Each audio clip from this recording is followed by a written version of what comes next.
What's the most unhealthy thing that society encourages us to do? Not think critically or for ourselves. Today is a very interesting time for the world. The fake news is a problem, but that's been around for ages. People need to learn how to think, not what to think. If you don't know that an article is fake research, put in effort. This censoring fake news is bad because people will need to think less. Not getting enough sleep. Rest. People are encouraged to do so much in life, work, play, socialize, etc. that most don't get the appropriate amount of rest needed to function properly and maintain good health. Also, not getting enough sleep is a source of pride for many people, and a successful person only needing 3-4 hours of sleep is glamorized. In some ways it encourages the idea that what you're missing can always be found through consumption of media or buying stuff.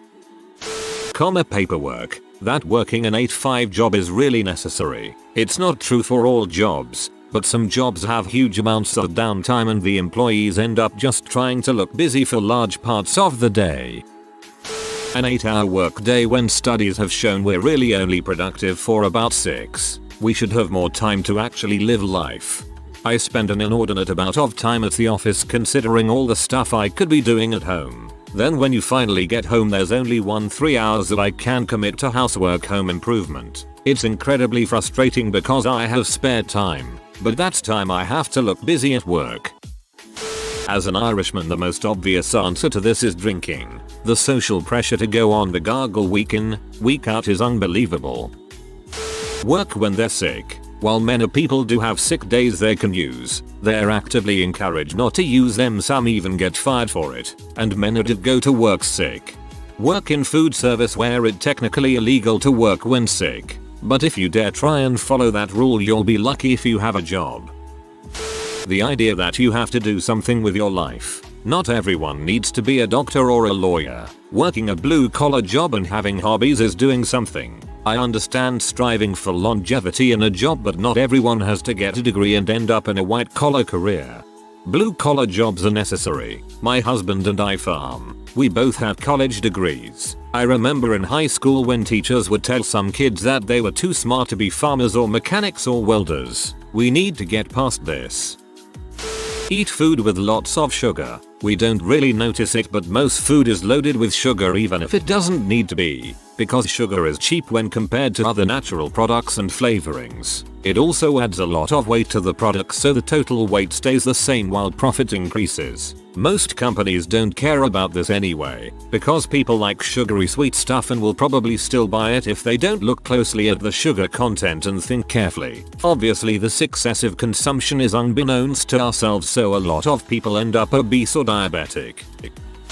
It's certainly not as bad as, say, sweatshops, but the American labor system encourages you to settle for an unchallenging position you're overqualified for, dissuades you from taking time off, and encourages a degree of competition with your colleagues that chips away at your respect for humanity. It almost seems purposefully constructed to retard personal advancement.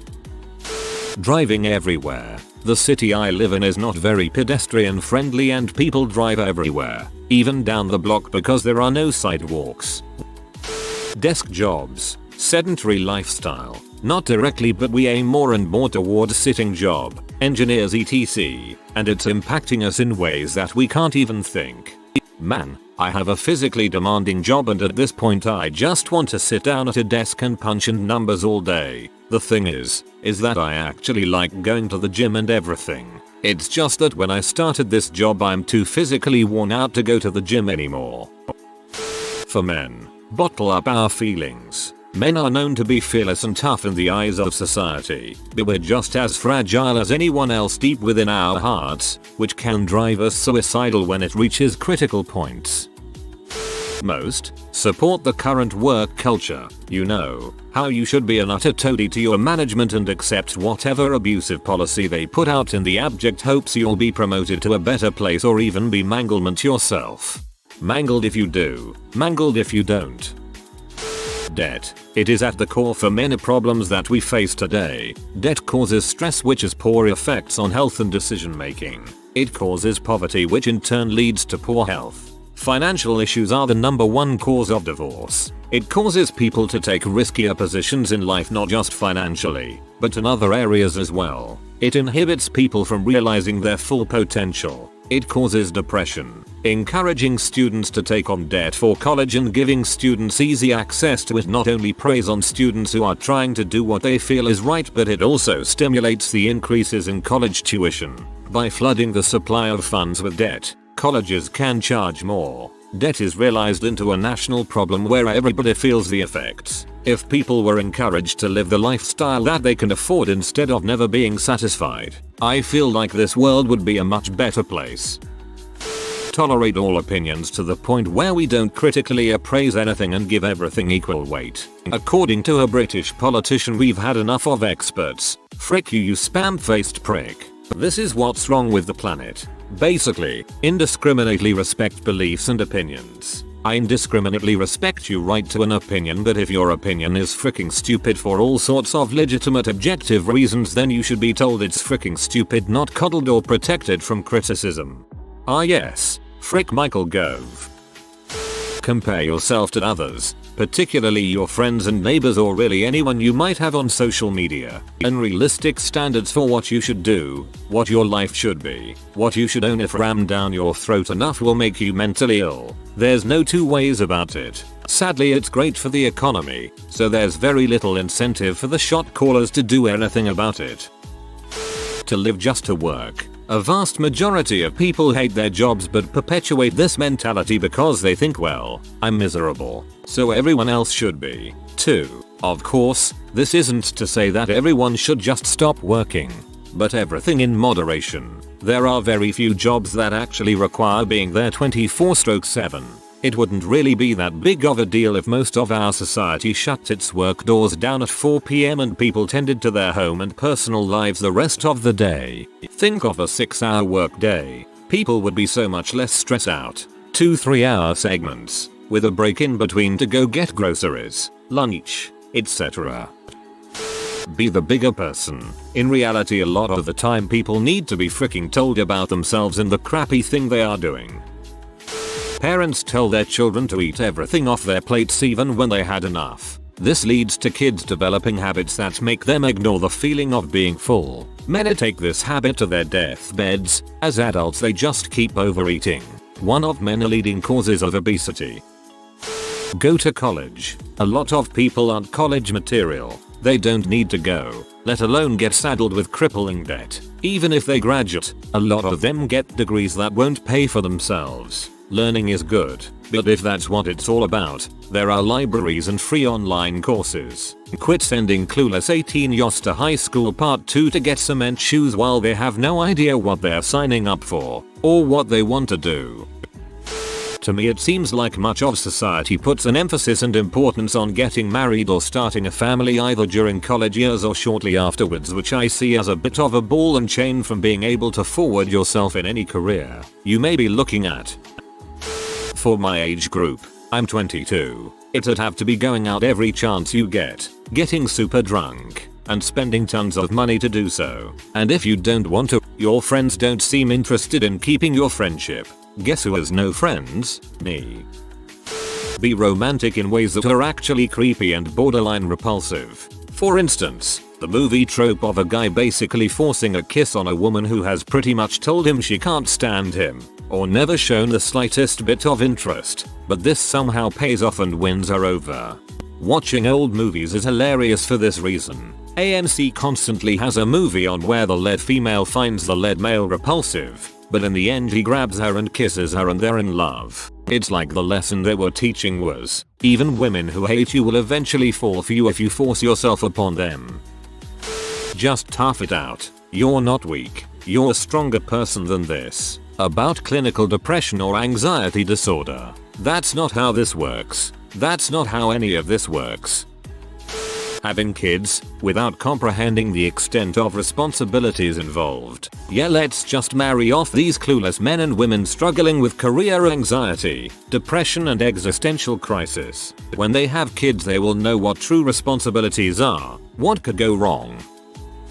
Consuming outrageous amounts of sugar. Fancy a Coke? That's a third of your daily recommended amount. Fancy a sandwich? Those 2 slices of white bread will see you for 5 grams of sugar, or a fifth of a woman's daily recommended amount. Ketchup, pretty sugary.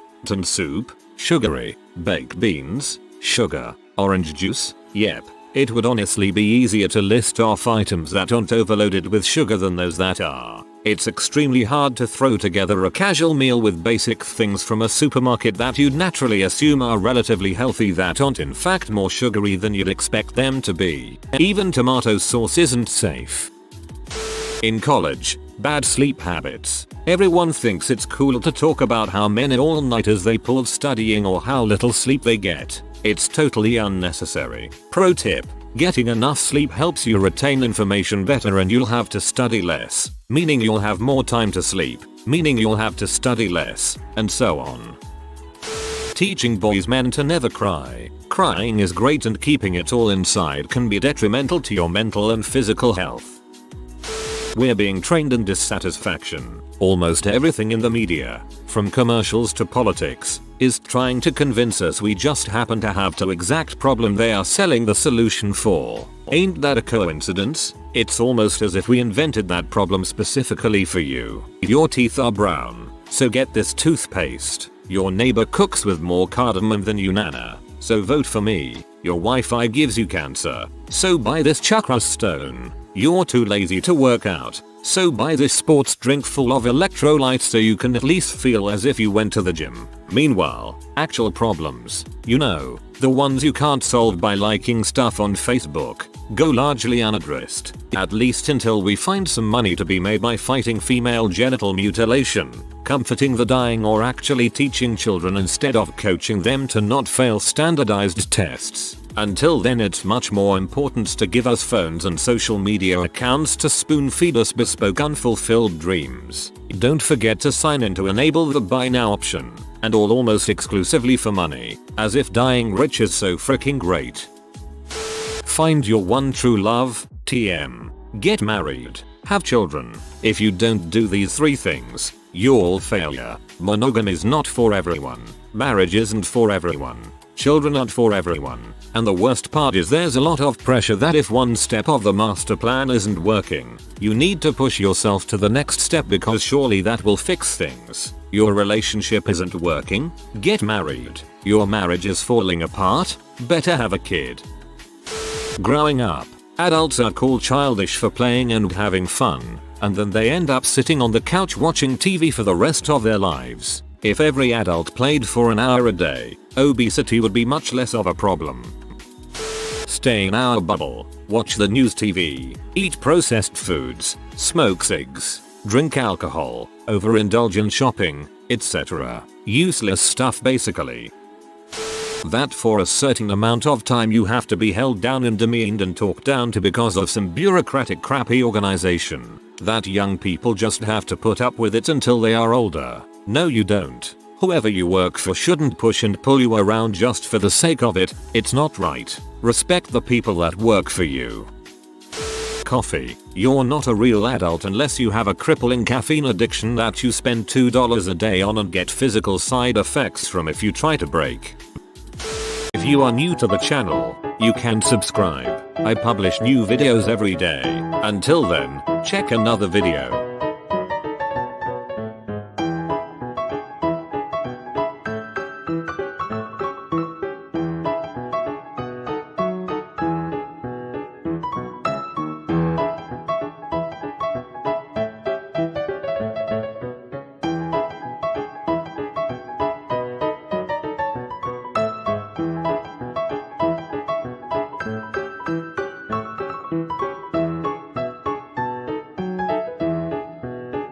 Bye for now.